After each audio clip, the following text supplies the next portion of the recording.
sa pagbubulay ng salita ng ating Panginoong Diyos.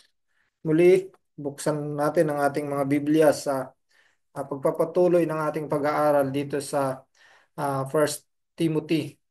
Tayo nasa chapter 3. Basahin natin ang verses 1 to 7 muli.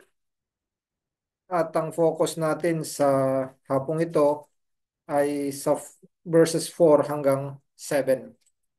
Ito ang salita ng ating Panginoong Diyos. Chapter 3, verse 1. Tapat ang salita. Kung ang sino man ay naghahangad na maging obispo, siya ay nagnanais ng mabuting gawain.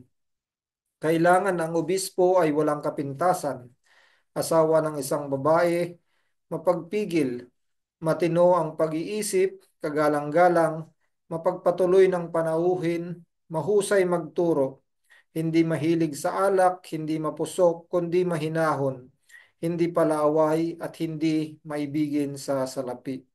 Dapat ay pinamamahalaan niyang mabuti ang kaniyang sariling sambahayan. Sinusupil ang kaniyang mga anak at may lubos na paggalang. Sapagkat kung ang sino man ay hindi marunong mamahalan ng kaniyang sariling sambahayan, paano niya pangangalagaan ang iglesia ng Diyos?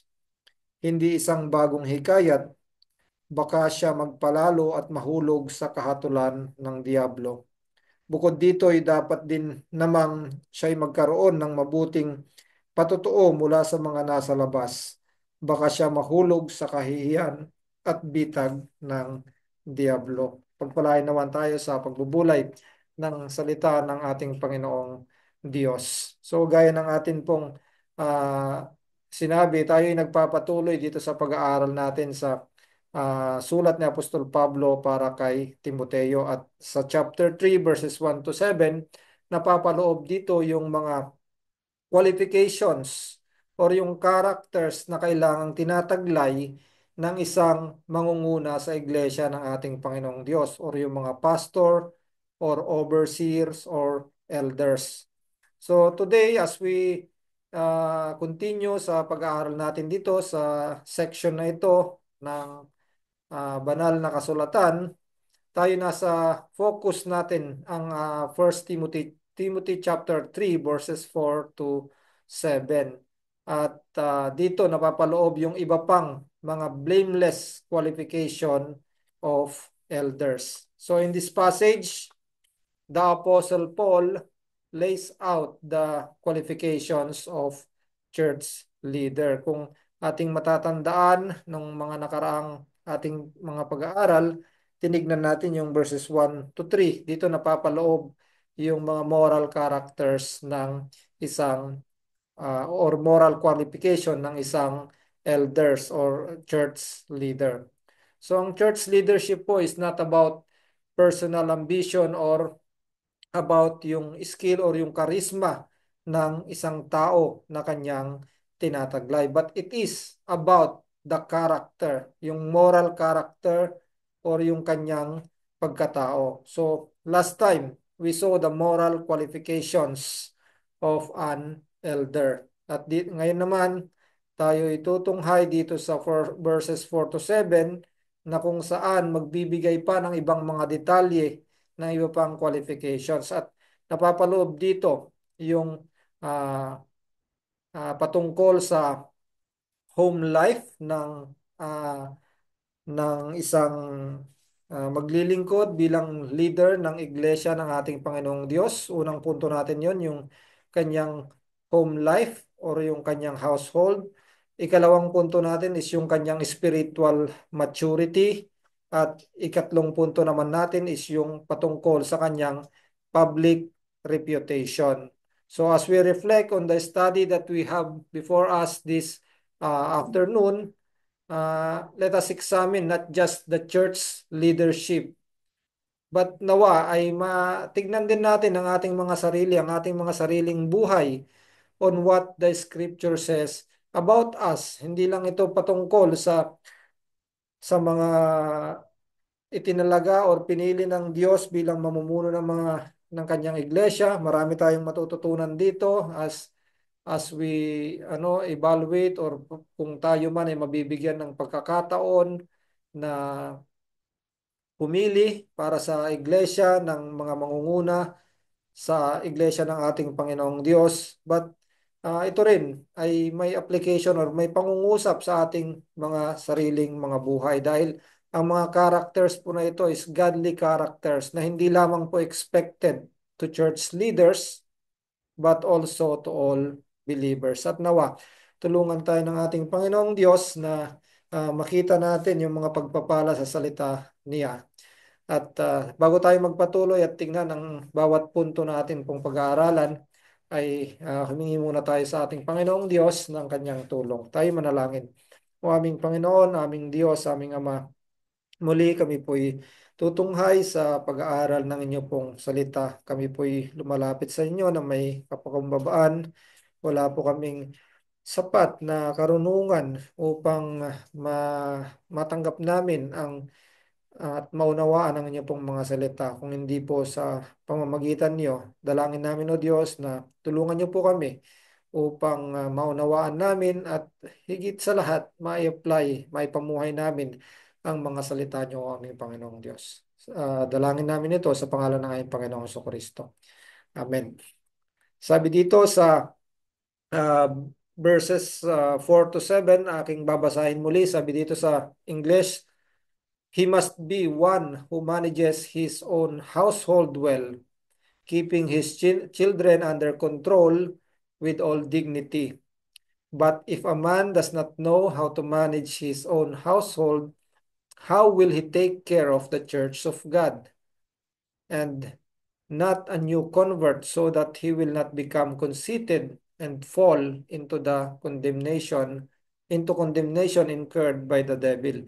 And he must have a good reputation with those outside the church, so that he will not fall into disgrace and the snare of the devil. So ang ating unang punto dito ay ating titingnan yung verses 4 and 5, yung another qualification ng church leader or ng elder is patungkol sa kanyang home life.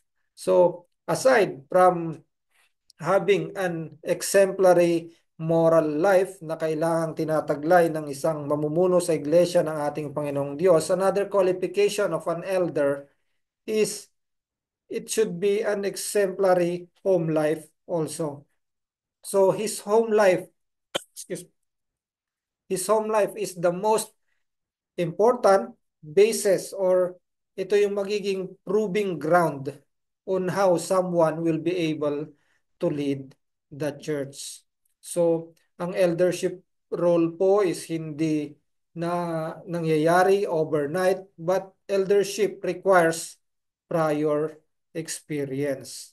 So, sabi dito, an elder must be one who manage his own household well, keeping his children under control with all dignity. So, the norm is that a leader po will be married. Ito po yung norm or yung pamantayan that church leader will be married and have a family. Although hindi po dito inaalis or hindi po ini-eliminate yung pagkakataon in a very rare circumstances siguro na kung ang uh, kalalakihan na mumuno ng iglesia is single. So hindi po ini-eliminate yung pagkakataon na yon. But gaya ng ating sinabi, the norm is the church leader will be married and have his own family and have his own children. So it is in contrast to those who advocate ng celibacy naman. So alam natin na yung ibang malalaking grupo, no, na ina-advocate nila na kung sino yung mangunguna sa kanilang mga iglesia ay kailangan walang mga asawa. Ngunit hindi po yon yung sinasabi ng banal na kasulatan. So, ang isang church leader, sinasabi dito, ay dapat na ma-manage niya ng, ng maayos yung kanyang household at maging yung kanyang mga children is under his control. So, yung salita po ditong the Greek word for manage ay merong dalawang primary meanings. The word manage has two primary meanings.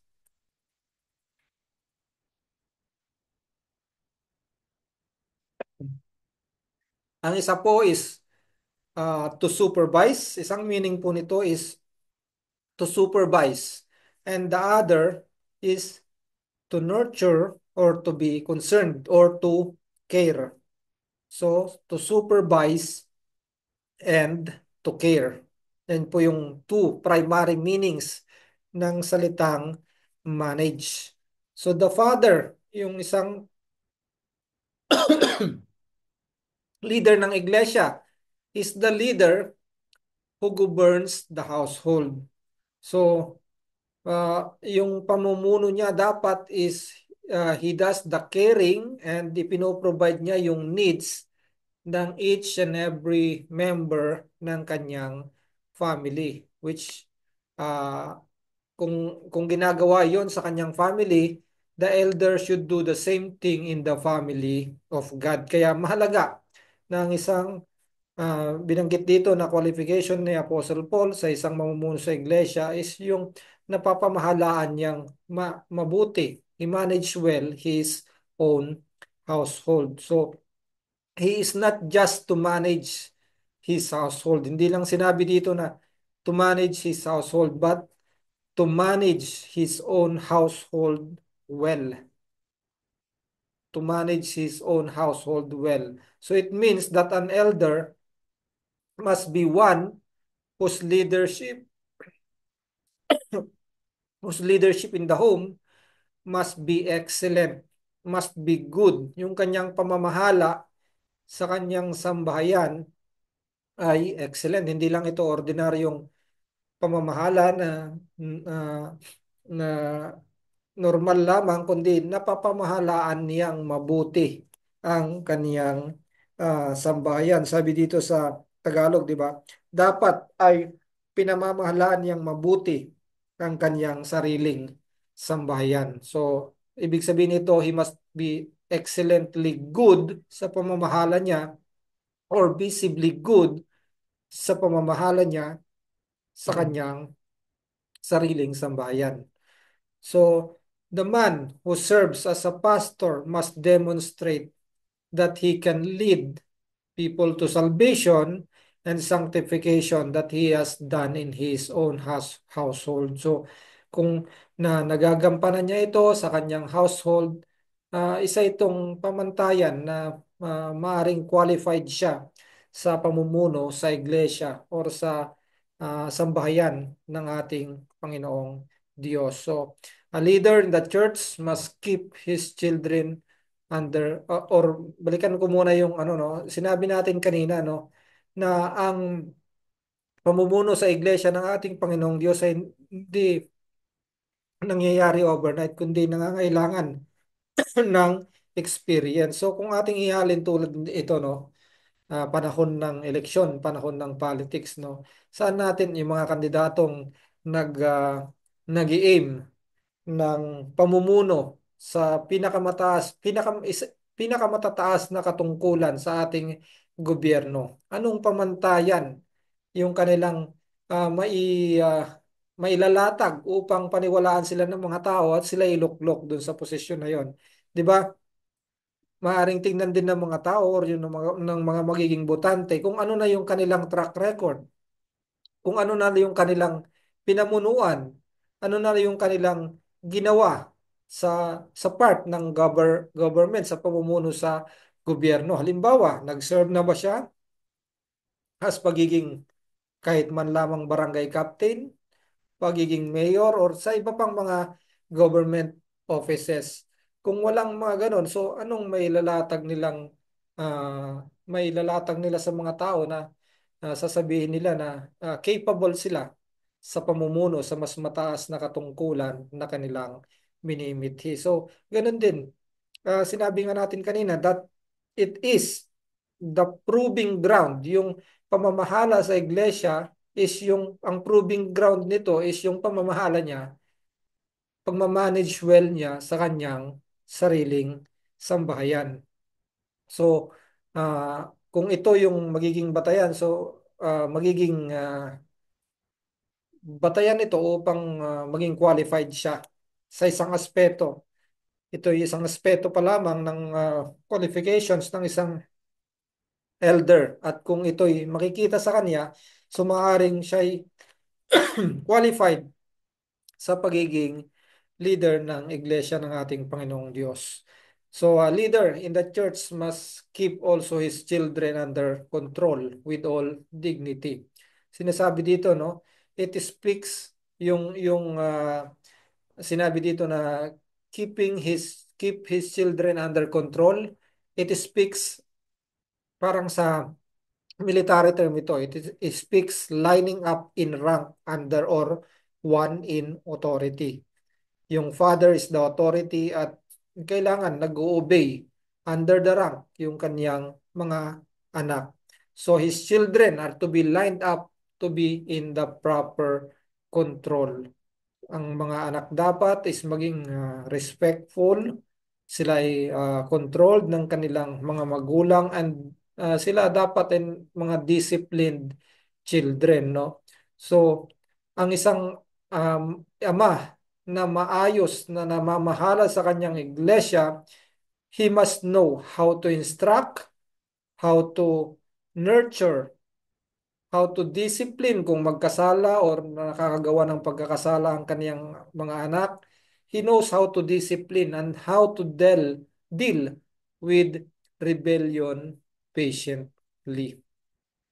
Ito dapat yung tinataglay ng isang ah, kalalakihan na maayos na minamanage ang kanyang iglesia kung siya'y nag-aim to be the leader of the household of God. So, kailangan mga disciplined children, no? Nakikita yan sa maayos na pamamahala ng isang ama ng tahanan. Na maalala ko, no, dati sa amin, no, kilalang kilala, yung parang pag tinitingnan yung isang bata na isang walang galang or makasalubong man lang sa isang makasalubong ng matanda sa sa daanan at wala man lang pagbati, wala man lang paggalang, parang nagre-reflect doon yung pagpapalaki ng isang magulang. Ewan ko kung ganun din sa inyong mga lugar. But sa amin pong lugar is ganun. Parang sinasabi na, ah, ano tong batang to, hindi man lang napalaki ng maayos ng magulang ng may paggalang. Ganun, ganun yung ah, nagiging parang pamantayan sa amin. Kung ang isang bata is wala man lamang paggalang, wala man lamang kaayusan sa kanyang sarili or sa kanyang pakikitungo sa mga ibang nakakatanda, nagre-reflect yon sa kanyang mga magulang. So ganun din po yung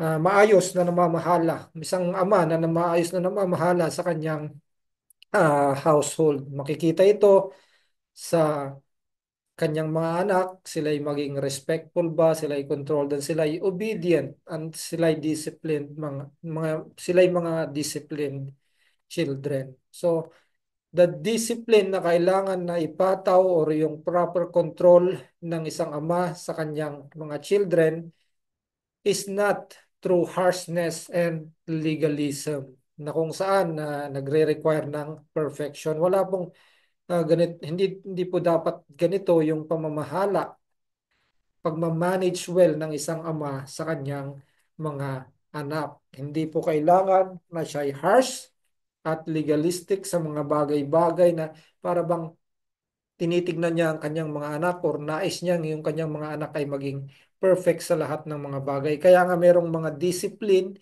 is kailangang i-implement yung pagdidiscipline kasi alam naman natin na ang lahat ng mga anak or lahat sa atin ay mga makasalanan at prone sa pagkakasala, prone sa pagkakamali. At yun ang role ng pagdidiscipline sa kanyang mga anak. Kung hindi papataw ng isang magulang yung maayos na pagdidiscipline, biblical discipline sa kanyang mga anak, ay hindi niya ginagampanan, hindi niya nagpapatunay ito na hindi niya na manage well yung kanyang household. So yan yung mga ilang mga napag-aralan natin sa ating series sa ating OFW sa patungkol sa mga anak. So the the discipline niya is hindi dapat harsh at hindi dapat nagre-require ng perfection. So dahil pag ganito ang attitude ng isang magulang, ng isang ama, this will provoke the children in anger. The discipline and instruction na kailangan gawin is required is yung discipline of the Lord na ating makikita sa Ephesians chapter 6 verse 4. Sabi dun sa Ephesians chapter 6, Ephesians 6 verse 4, at mga ama, huwag ninyong ibunsod sa galit ang inyong mga anak, kundi akayin ninyo sila sa pagsasanay at pangaral ng Panginoon. So, it should be aligned with the instruction required na sinasabi ng salita ng ating Panginoong Diyos. Hindi hindi sa pamamagitan ng pagbubunsod sa galit sa mga anak, kundi akayin sila, sabi dito, sa pagsasanay ayon sa pangaral ng Panginoon. So there must be, naglalaman yan, there must be love, there must be wisdom sa pagdidil sa mga anak, there must be firmness na kung ano yung kasalanan is sin at dapat disiplinahin kung nag-commit ng sin. So there is firmness in implementing discipline. And kung ano yung kalooban ng Panginoong Diyos, yun yung kailangang i-implement sa mga anak or sa mga tahanan. Ang reason po why the church leader must have uh, to manage his household well is obvious po sa ating text. Sabi po dito sa verse 5, ano po ang reason? Sabi dito, sapagkat kung ang sino man ay hindi marunong mamahala ng kaniyang sariling sambahayan, paano niya pangangalagaan ang iglesia ng Diyos? That's the obvious reason bakit kailangang ang isang nag-aspire na manguna sa iglesia ng ating Panginoong Diyos ay mauna muna na pangunahan niya na maigi ang kanyang sariling sambahayan. That's the obvious reason po. Kung kung hindi niya nga mapamahalaan ng maayos ang kanyang sariling sambahayan, paano niya pamamahalaan ang congregation, ang pamilya or yung house ng ating Panginoong Diyos? If a man does not know how to manage his own household, how will he take care of the church of God? His household, again, once again, is the proving ground if a man is a skilled leader. Doon unang batayan kung maayos ba siya sa kanyang leadership skill na kinakailangan sa isang mangunguna sa iglesia ng ating Panginoong Diyos. If he manage well his household, which is smaller group yung family compared to the church congregation, it is an indication, mga kapatid, that he can govern a group of larger, uh, he can govern a group of larger congregation than his family or larger group of people than his family. At dito makikita natin yung ma-illustrate natin ito sa pamamagitan ng shepherding ng ating Panginoong Hesukristo. So, ang gaya ng ating sinabi, ang pag-nurture, ang pag-care sa iglesia or iglesia ng ating Panginoong Diyos ay unang nakikita sa pagmamanage at pagkikare ng isang lingkod ng Diyos sa kaniyang family. At yan nga yung ginawa ng ating Panginoong Kristo. He is the great shepherd. He protect, he care, he feed ang kaniyang mga tupa. So, ang ating Panginoong Diyos, ang ating Great Shepherd na kung saan siya yung greatest example ng ganito. Pinamamahalaan niya ng maayos yung kanyang mga tao. Hindi siya harsh, hindi siya ah, cruel sa pamamahala, hindi siya yung malupit na Panginoon, bagkos pinamamahalaan niya with love, with wisdom ang kanyang mga anak. Another illustration po nito, no? Ah, Kagaya ng ating nabanggit kanina, no? Kung ah, ang isang tao na nais mamahala sa ating gobyerno, kailangan is meron siyang leadership skill na maipapakita na muna upang ah, mapaniwalaan or kapanipaniwala yung kanyang aspiration as to the lower position to higher position. And the word manage dito sa pangalawang bahagi, no, sa verse 5 kanina doon sa verse 4 merong pamamahala na binanggit dito sa verse 5 ulit, merong pamamahala ulit. Sabi dito, sapagkat kung sino man ay hindi marunong mamahala ng kaniyang sariling sambahayan, paano niya pangangalagaan ang iglesia ng Diyos? So itong word na ito, yung manage or ah, sa ibang ano is to take care. To manage or to take care is a rich and it's a rich word and has practical implications. So ayon po sa mga ilang commentaries, ang salita po dito is nagamit sa Luke chapter 33 verse 34, yung parable ng Samaritan. It appears one time on the New Testament sa Luke chapter 10 verse 33 to 34 na kung saan the Samaritan is the beautiful example for fathers and elders. Tingnan natin doon. Luke chapter 10 verse 33 or yung buong kwento doon, no? Luke chapter 10.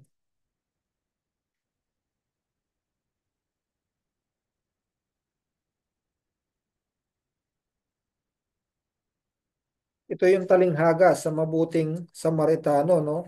So, alam natin yung kwento nito, no? Yung isang manglalakbay ay o basahin na lamang natin. At may isang, mag-umpisa tayo sa verse 25. At may isang dalubhasa sa kautusan ng tumindig upang si Jesus ay subukin na nagsasabi, Guro, anong dapat kong gawin upang magmana ng buhay na walang hanggan? Sinabi niya sa kanya, ano ba ang nakasulat sa kautusan? Ano ang nabasa mo? At sumugot siya, Ibig, ibigin mo ang Panginoon mong Diyos ng buong puso mo, ng buong kaluluwa mo, ng buong lakas mo, at ng buong pag-iisip mo, at ng iyong kapwa na gaya ng iyong sarili. At sinabi niya sa kanya, tumpak ang sagot mo. Gawin mo ito at mabubuhay ka. Subalit, sa pagnanais niya na ipagmatuwid ang kaniyang sarili, ay sinabi kay Jesus, at sino ang aking kapwa? Sumagot si Jesus, may isang taong bumaba mula sa Jerusalem patungo sa Jericho at siya ay nahulog sa kamay ng mga tulisan. Hinubaran siya ng mga ito at binugbog. Pagkatapos ay umalis sila at iniwan siyang halos patay. At nagkataong bumaba sa daang iyon ang isang pari. Nang kaniyang makita ito, siya ay dumaan sa kabilang panig. Gayon din ang isang Levita. Nang umating siya sa lugar na iyon at kaniyang nakita ang taong iyon, siya ay dumaan sa kabilang panig. Subalit, ang isang Samaritano sa kaniyang paglalakbay ay dumating sa kaniyang kinaroroonan at nang kaniyang makita ang taong iyon, siya ay nahabag. Kanyang nilapitan siya at tinalian ang kanyang mga sugat. Pagkatapos buhusan ng langis at alak. Pagkatapos isakay sa kaniyang sariling hayop, siya ay dinala sa bahay panuluyan at inalagaan. Nang sumunod na araw, dumakot siya ng 2 denaryo at ibinigay sa may-ari ng bahay panuluyan at sinabi sa kanya, alagaan mo siya at sa anumang karagdagan mo pang gastos ay babayaran kita sa aking pagbabalik. So, ito yung patunay na ng pagkikare or pag ah, mamanage ng isang sambayan. So, nagpapakita ito ng care, taking care of the Church of God. So, ganito dapat yung tinataglay na pagkikare ng o pangangalaga o pamamahala, pangangasiwa ng isang ah, aspiring na leader ng isang iglesia. At itong Samaritan man na binanggit dito sa kwentong ito is a beautiful example for fathers and elders kung paano siya on how he take care the people. Ito'y nagde-demand ng sacrifice. At dito nakita natin yung awa, yung healing na in-apply nitong Samaritan man na ito. Maaring ang congregation, ang isa sa mga tupa o isa sa mga member ng Iglesia ng ating Panginoong Diyos ay mayroong hindi lamang physical na karamdaman, but karamdaman pagdating sa spiritual. So nangangailangan ng healing, nangangailangan ng awa. So ganun dapat ang mailapat ng isang naglilingkod o nangunguna sa iglesia ng ating Panginoong Diyos. So napakagandang example po nito sa patungkol sa pagmamanage o pag-take care ng ah, isang ah, nag-aspire na manungkulan sa iglesia ng ating Panginoong Diyos. So yan po yung ating unang punto, no? The home life ng qualification of an elder. Ikalawang bahagi naman na ating titignan is yung spiritual maturity naman ng ah, spiritual maturity na bilang qualification ng isang leader ng church. Sabi dito sa verse 6, hindi isang bagong hikayat, baka siya magpalalo at mahulog sa kahatulan ng diablo. Ah, ito po tumutungkol sa spiritual maturity. Spiritual maturity, hindi po siya bagong hikayat. Pride is one of the great dangers an overseer is facing or yung elder is facing.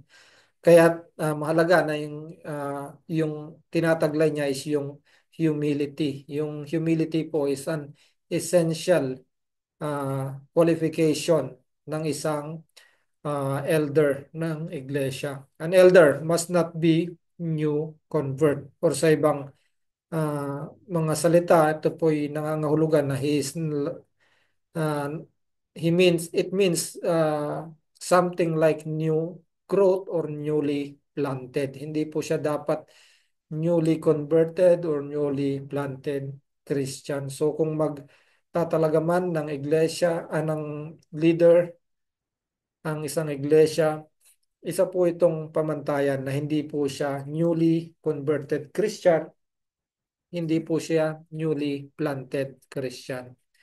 Dahil po, placing a newly baptized Christian in the leadership role, ito po ay mag-i-expose sa kanya, siya pa ay may expose sa temptation of pride. So, gaya ng ating sinabi, pride is the great dangers na kakaharapin ng isang leader ng ating Panginoong Diyos, leader ng iglesia ng ating Panginoong Diyos. Ito po ay totoo sa case ng Ephesus. So, ito pong pamantayan na ito kung atin pong titignan sa Titus, hindi po ito nabanggit itong ah, ah, newly convert na qualification. This is true only in the case of Ephesus where the congregation is already mature. Kung atin pong matatandaan, yung Titus po is a new church at wala pa po silang mga elders doon sa Church of Crete.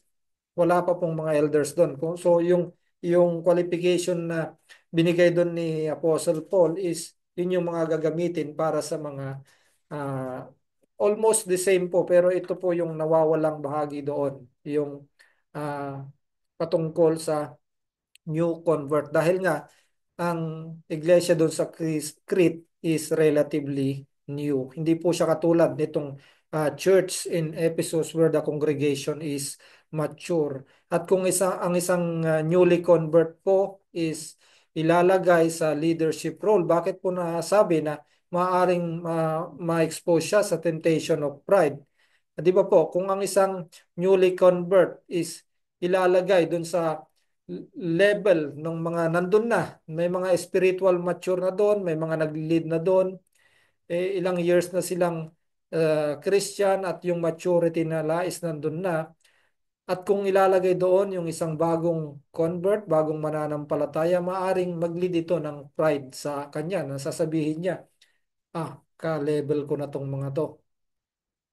No? So, magiging hindi na siya magiging mawawala siguro sa kanya, maaring mawala sa kanya yung sense of humility, yung humbleness at maaring isipin niya yung sa kanyang sarili na sa maikling panahon ay naging ka-level na niya agad yung mga tao, yung mga mananampalataya who ah, nagkaroon ng ilang mga taon upang sila'y maging mature sa kanilang spiritual na aspect ng kanilang mga buhay. So, this qualification is absent in the list of Titus because yun nga yung sinabi natin na the church in Crete is relatively new.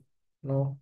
So, parang naisip kong illustration dito is yung recently lang no na success ni ano no ng tennis player na si Alex Ayala no. So great na yung makikita natin, great success na. Sinasabi siya yung ah, Grand Slam slayer but makikita natin sa kanya na parang hindi pa niya tinitingnan yung kanyang sarili. Hindi niya kanya ini-elevate kagad yung kanyang sarili dun sa mga may mga narating na. At good good thing or good character yon para sa kanya na hindi niya ini-elevate na wala sa kanya yung pride agad na na reach ko na agad in my age, in my young age yung na reach nitong mga older sa akin. So parang ganun po. Parang ganun itong temptation na maaring mag-lead sa isang newly convert kung ilalagay siya sa position of the eldership sa ah, early stage ah, ng kanyang Christian life, no? So, ah, experience in the faith and age would come ah, the maturity and sense of or experience in the faith and age would come the maturity and sense of proportion that would prevent leaders from self-absorption with position and authority. So, kung sila yung mga mature na, so ma, ma- yung mga itatalaga sa iglesia, mapiprevent ito na sila'y parang maging ah, self-absorption nung sinasabi na kung saan parang nadadala sila doon sa position for the authority na inilagay sa kanila at magbubunsod sa kanila to be prideful or maging mayabang or sa binabanggit dito is magpalalo. Sila'y magpalalo. So humility is an essential virtue and should always be possessed. Hindi lamang po ng isang church leader but in every believer. Applicable po ito or inaasahan po ito na taglayin ng bawat mananampalataya, not only to those who will lead the church of God. So pride could overestimate their own wisdom. Maaaring isipin nila, napakagaling ko kasi. Kaya ako nandito na agad sa kahit sa maikling panahon. At maaaring dahil sa kanilang pride, they may deal poorly patungkol sa mga tao ng ating Panginoong Diyos in that congregation, maapektuhan yung kanilang ah, pagiging authority, magiging unloving dahil nandun yung pride, magiging unloving yung pakikitungo nila sa mga ibang believers sa iglesia ng ating Panginoong Diyos. So the greatest leader po is those who see themselves as a servant. Di ba yan yung sinabi ng ating Panginoong Diyos, Panginoong Kristo sa kanyang mga alagad na kung sino sa tinitingnan nyo, kung sino yung greatest sa inyo, siya yung the one who serves. Siya yung naglilingkod. Yan yung leader. Great leader. The one who serve in their midst.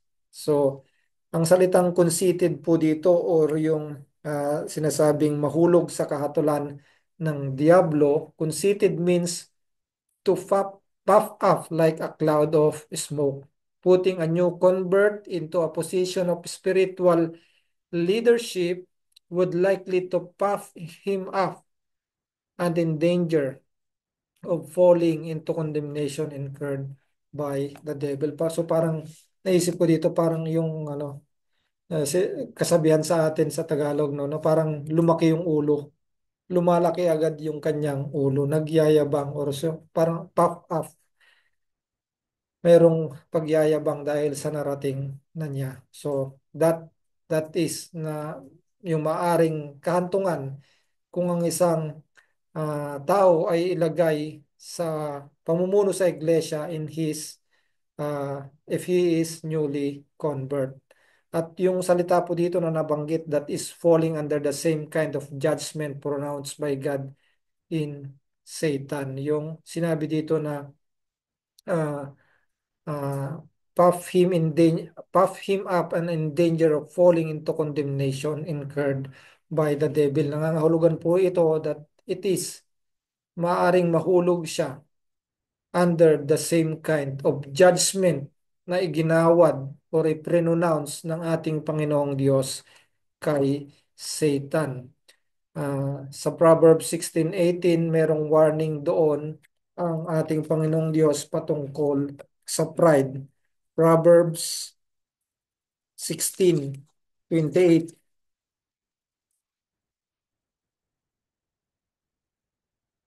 Proverbs 16:28, sabi dito, ang mandarayang tao ay nagkakalat ng kaguluhan at ang mapagbulong ay, oh, Proverbs 16:18, sorry. Proverbs 16:18, ang pagmamataas ay nauuna sa kapahamakan at ang palalong diwa ay nauuna sa pagkabuwal. So that's the warning against the sin of pride. At alam naman natin it was pride, yung pagkakasala, yung pagiging proud that brought Satan down when he sought to exalt himself in the place of God.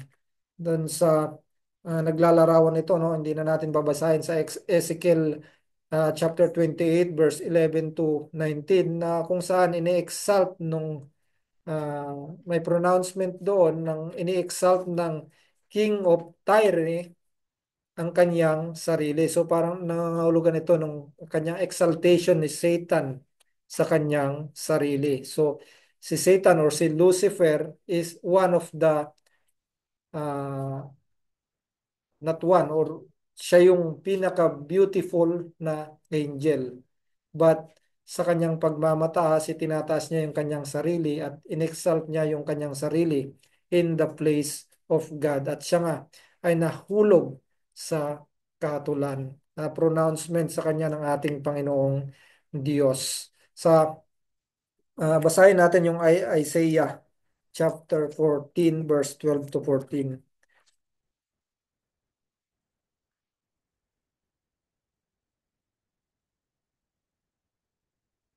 Isaiah 14:12 to 14. Ito yung sabi, no? Ano't nahulog ka sa langit o tala sa umaga, anak ng umaga, paanong ikaw ay lumagpak sa lupa, ikaw na siyang nagpabagsak sa mga bansa. Sinabi mo sa iyong puso, ako'y aakyat sa langit, Sa itaas ng mga bituin ng Diyos, itatatag ang aking trono sa itaas. Ako'y uupo sa bundok na pinagtitipunan sa malayong hilaga. Ako'y aakyat sa itaas ng mga kaitaasan ng mga ulap. Gagawin ko ang aking sarili na gaya ng kataas-taasan. So, ito yung patungkol kay Satan. So, na itinataas niya ang kanyang sarili in the place of God. At yun nga, ang hatol sa kanya ng ating Panginoong Diyos ay judgment, pronounced judgment ang inihatol sa kanya. At ang antidote po of being prideful is humble or yung humility. Yan ang character ng ating Panginoong Heso Kristo. That although He is God, He did not uh, yung yung kanyang pagkadiyos, hindi niya inangkin yung kanyang pagkadiyos, pagkos ipinaba niya yung kanyang sarili bilang pagsunod sa kalooban ng Ama. So, makikita natin doon yung humility na kailangang tinataglay ng isang ah, tao ng ating Panginoong Diyos. So, yung ating kalawang punto, it pertains to spiritual maturity na hindi dapat nagmumula sa newly convert ang pagtatalaga sa isang manunungkulan sa paglilid ng iglesia ng ating Panginoong Diyos. At ang ikatlo nating punto is yung public reputation naman ng ah, isang elder. Another requirement po ito of a godly leader is to have a good reputation with the outsiders. So the good reputation, ibig sabihin po nito, it serves as a closing bracket to the whole set of characters of requirements na atin pong na-discuss mula sa verse 1 to verse 7. The word reputation was used in Titus 1:13, which refers to the testimony or witness. Titus 1:13. Sabi dito, ang patutuong ito ay tunay dahil dito ay maigpit mo silang sawayin upang maging malakas sila sa pananampalataya. So yung patutuo doon is ito na tumutukoy doon yung good reputation. The reputation na dapat tinataglay ng mangunguna sa iglesia ng ating Panginoong Diyos before the outsiders, before the unbelievers. So meron dapat uh, ang magandang patotoo ang isang mangunguna sa iglesia ng ating Panginoong Diyos before the unbelievers. At ito po'y testimony or witness patungkol sa kanya. So, someone who has good reputation means that he is regarded well in the society. Dapat he is regarded well in the society. So, a man chosen to lead the church must maintain the reputation in the community for righteousness, moral character, love, kindness, generosity, and goodness. Dapat tinataglay po niyan kung meron siyang magandang reputation before other people outside the church. So this can have spiritual impact po sa community. If those outside of the church recognize na yung nangunguna sa iglesia is having a good reputation, merong pong spiritual impact. Merong spiritual impact. So maaring hindi sila mag-agree with the theology or yung ipinapangaral ng tao ng ating Panginoong Diyos, yung kanyang message na kanyang pinoproclaim, maaaring hindi talaga sila mag-agree doon dahil tumutukoy ito sa lalong-lalo na kung ipinoproclaim yung kasalanan. But they cannot throw accusation against him, against his reputation. Yan po yung magiging impact nun sa community.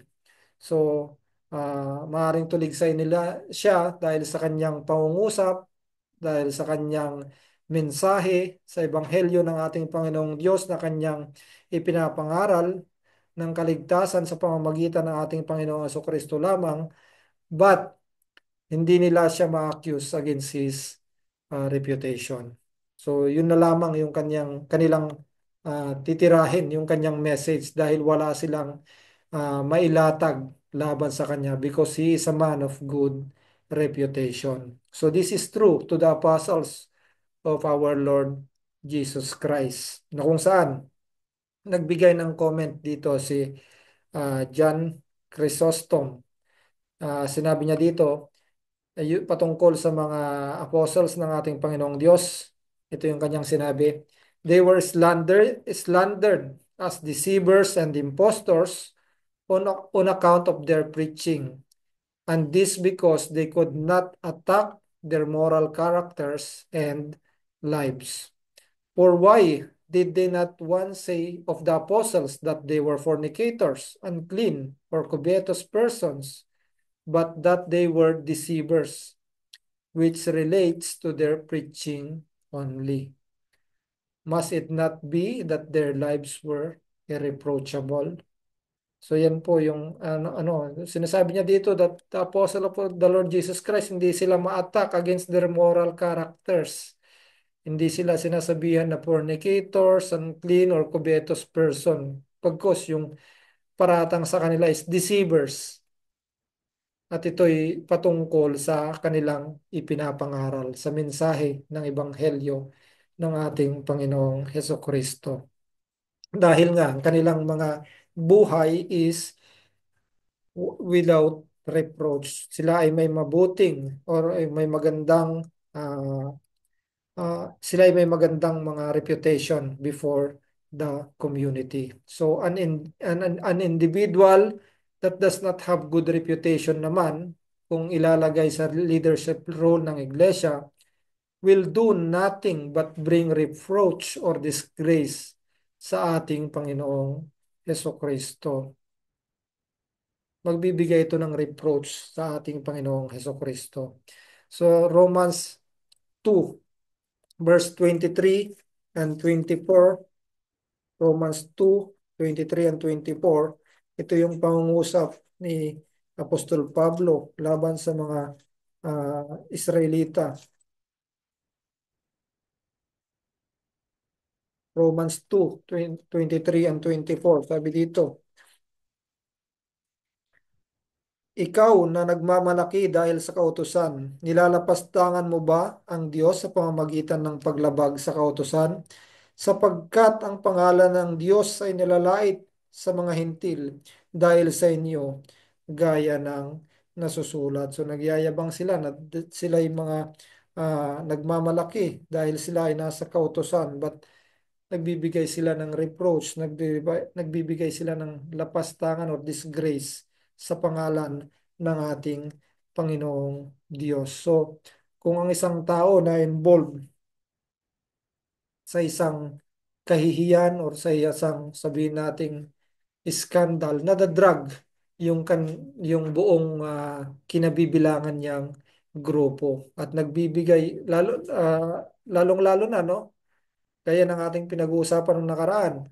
Mayroong nagkaroon ng fraud pagdating sa sa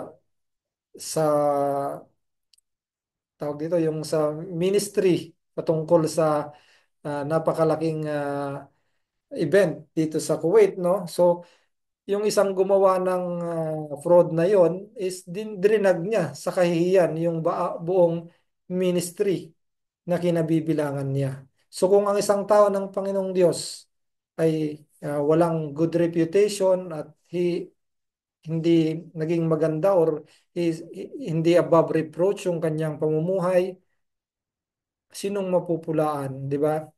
Nagbibigay din ng disgrace ito sa buong iglesia ng ating Panginoong Diyos. So yun ang ating dapat dalhin din sa ating mga panalangin ng mga leaders natin, ang mga mangunguna sa iglesia ay iwas nawa ng ating Panginoong Diyos laban sa mga kasalanan na magbibigay ng reproach, magbibigay ng disgrace sa pangalan ng ating Panginoong Jesucristo. Let us continue to pray for church leaders, for pastors, for elders, even preachers na sila ay preserve ng ating Panginoong Diyos at magbigay sila ng ah, glory sa ating Panginoong Diyos, sa pangalan ng ating Panginoong Diyos sa halip na disgrace. So, in contrast, by having a good reputation in the community, an elder will avoid the snare of the devil, So, ang binabanggit po dito is Satan set a trap to discredit a church leader. At yan yung ginagawa ng kaaway. That to set a trap to discredit the reputation of church leader dahil ayaw niyang may advance yung mensahe ng ebanghelyo ng ating Panginoong Diyos. Ayaw niyang may advance at ang ginagawa niya is i-discredit yung mga mangangaral, yung mga nagli-lead sa iglesia upang iligaw yung mga tao sa totoong nilalaman ng mensahe ng ebanghelyo. So, di ba? It's discouraging nga kung ang isang church leader ay mahulog sa scandalous sin kagaya ng ilang mga nasaksihan natin in the past. So, nawa, patuloy na ipanalangin natin ang ating mga pastor, ang ating mga leaders na tapat na nagpapahayag ng salita ng ating Panginoong Diyos. At as an application po sa ating mga napag-aralan, as Christians, we may not be in the position of leadership, but we are placed by God in our respective roles in our families, in our church. So let us faithfully live bilang mga Kristiyano. Let us faithfully live by the role God has placed us. Kung saan tayo nilagay ng ating Panginoong Diyos, nawa, gampanan natin ito faithfully ayon sa kalooban ng ating Panginoong Diyos. Kung tayo ay mga father, as a father and leader of the family, let us be active in performing our duties. At hindi po tayo perfecto. If we fall short of this task, let us repent and ask the grace of God. Itong kailangan natin, ang biyaya ng ating Panginoong Diyos. Dahil tayo man din, hindi perfecto. Hindi natin nagagampanan marahil ng matapat yung ipinagkatiwala ng ating Panginoong Diyos sa atin bilang mga ama ng tahanan, bilang mga tagapanguna ng ating tahanan. So, let us repent kung tayo nahulog sa mga pagkakasalang ganito and ask the grace of God to do what He wants us to do. So nawa tulungan tayo ng ating Panginoong Diyos sa aspetong ito. And we as Christians, we are expected to live a life with a positive testimony, with a good reputation to the watching world. Nawa, tulungan din tayo ng ating Panginoong Diyos na ma-fulfill yung positive testimony as Christians na ating pinapahayag. So may God help us in our sanctification, in our holiness, and to live a life that will bring glory to the name of our God and not otherwise. Not to bring, not to, not, hindi upang i-disgrace ang pangalan ng ating Panginoong Diyos. Nawa tulungan tayo ng ating Panginoong Diyos na maging maingat sa ating pamumuhay bilang mga Christian at tayo magbigay ng glory sa pangalan ng ating Diyos na banal at hindi tayo magbigay ng kahihiyan sa pangalan ng ating Panginoong Diyos. Para naman sa mga kaibigan natin na wala pa sa ating Panginoong Jesucristo, yung sin of pride, yung isa sa result ng pagbagsak ni Satan. Itinaas niya yung kanyang sarili sa pamantayan ng na maging kapantay ang ating Panginoong Diyos. Kaibigan, kung ikaw ay nagre-reject sa offer ng gospel, which is ang kaligtasan ay sa pamamagitan lamang ng dugo at kamatayan ng ating Panginoong Kristo, ito'y pride din na naghahari sa inyo kung ito'y inyong tinatanggihan. Dahil parang sinasabi mo na kaya mong iligtas ang iyong sarili at hindi mo kailangan ang Panginoong Diyos. So the sin of pride will hunt you at siya yung magpapabagsak sa iyo.